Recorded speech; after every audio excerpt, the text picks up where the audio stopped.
Bonjour à tous. Une semaine très calme sur les marchés financiers, puisque les indices continuent à faire du surplace dans des ranges assez étroits. Donc on verra que d'un point de vue technique, c'est plutôt une bonne nouvelle pour les haussiers, puisqu'on n'a pas réussi à mettre en place au cours des précédentes semaines une vraie correction, un vrai retournement des indices actions. Donc on fera notamment un point sur les indices S&P, Eurostoxx, et je vous montrerai également le Shanghai Composite, qui a lui-même tenu sur des supports importants.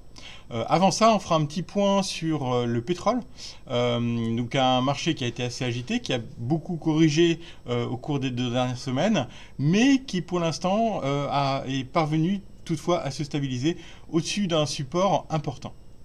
Donc si on commence par le graphique du Brent, là, vous pouvez voir, donc en fait j'ai pris l'échéance Z9, donc le contrat futur Brent décembre, pour pas être pollué par les ajustements intercontrats sur le contrat continu. Donc ce qu'on peut voir, c'est effectivement après un mouvement de hausse qui a été assez puissant entre le mois de décembre et le mois de mai, une situation technique extrêmement compliquée depuis le mois de mai, avec des zigzags permanents. Donc on a vu effectivement la grosse reprise de la hausse de 10% en septembre. Derrière, une forte correction et un retour quasi sur les plus bas de l'année. Enfin, au moins sur les plus bas depuis le mois de janvier.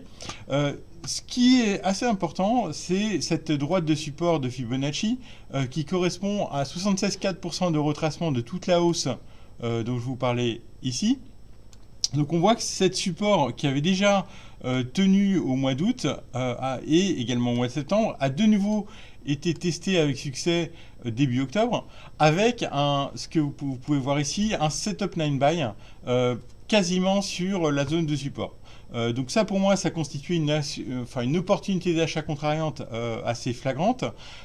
Cette opportunité a été clairement identifiée par les marchés, donc on a vu des acheteurs se présenter sur le support technique qui se trouve dans la zone des 56 $, avec amorce d'un rebond technique. Tout ça c'est plutôt un élément positif, enfin modérément positif, dans la mesure où au moins le dernier support Fibonacci a tenu et on est en train d'amorcer une phase de rebond technique qui idéalement devrait se poursuivre avec des objectifs proche de la moyenne mobile de 100 jours, qui est également la TDST Resistance Line, donc dans la zone des 63-64 $.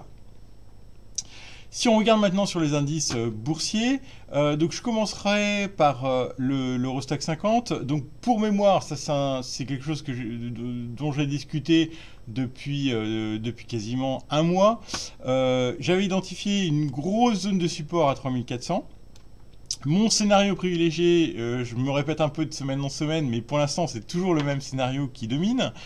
C'était plutôt un pullback éventuellement de l'indice Eurostoxx 50, mais idéalement une tenue sur la zone des 3400. Donc on voit que c'est ce qui s'est passé cette semaine, avec un petit affolement en début octobre, mais pas de confirmation de la phase de baisse. Et on a même vu sur la séance de jeudi une reprise technique assez importante. Donc pour l'instant, on n'est pas sorti du trading range. On a toujours des grosses résistances qui sont entre 3550 et 3600.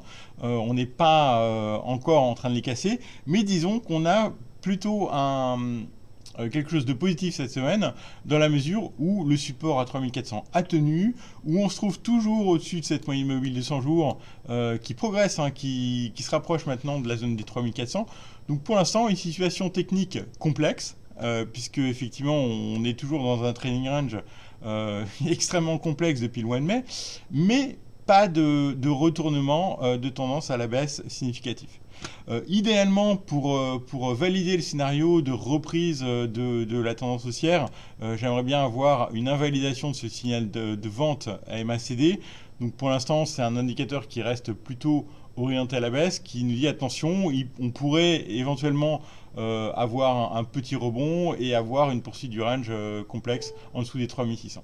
Mais globalement, un message plutôt rassurant, avec des indices qui ont un petit peu fait des pullbacks en début octobre, mais rien de très méchant à ce stade. Même message similaire sur l'indice S&P 500, puisque comme vous le voyez, même si on a un petit peu débordé la droite de support, on a quand même tenu, enfin l'indice s'est quand même maintenu au-dessus de la moyenne mobile de 100 jours. Donc pas non plus de cassure digne de ce nom sur l'indice S&P 500. Une situation technique complexe de range, mais pour l'instant rien de très grave. On se maintient à l'intérieur de ce triangle ascendant. Pour mémoire, un triangle ascendant est plutôt une figure de consolidation dans une tendance haussière. Donc à ce stade, il n'y a pas de vraie indication comme quoi l'indice S&P 500 est à deux doigts de casser à la baisse. Donc on voit notamment la zone de support à surveiller, c'est 2900-2850, qui pour l'instant tient, et la zone de résistance, c'est toujours la même, entre 3000 et 3030. Voilà, donc plutôt wait and see sur les indices Eurostoxx et S&P, mais pas de vrai scénario baissier à l'heure actuelle. Sur autre bonne nouvelle cette semaine, c'est le Shanghai Composite. Donc comme vous le savez, c'est un indice qui est très sensible à ce qui se passe entre les États-Unis et la Chine en termes de négociations commerciales. Donc ce qu'on peut voir, c'est que cet indice lui-même a tenu ses gros supports dans la zone des 2900 points.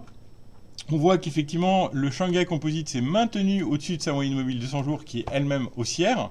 Donc on retrouve une configuration assez similaire à celle des indices européens. Et vous voyez que depuis le mois de mai, on est plutôt en train d'essayer de se stabiliser sur cet indice.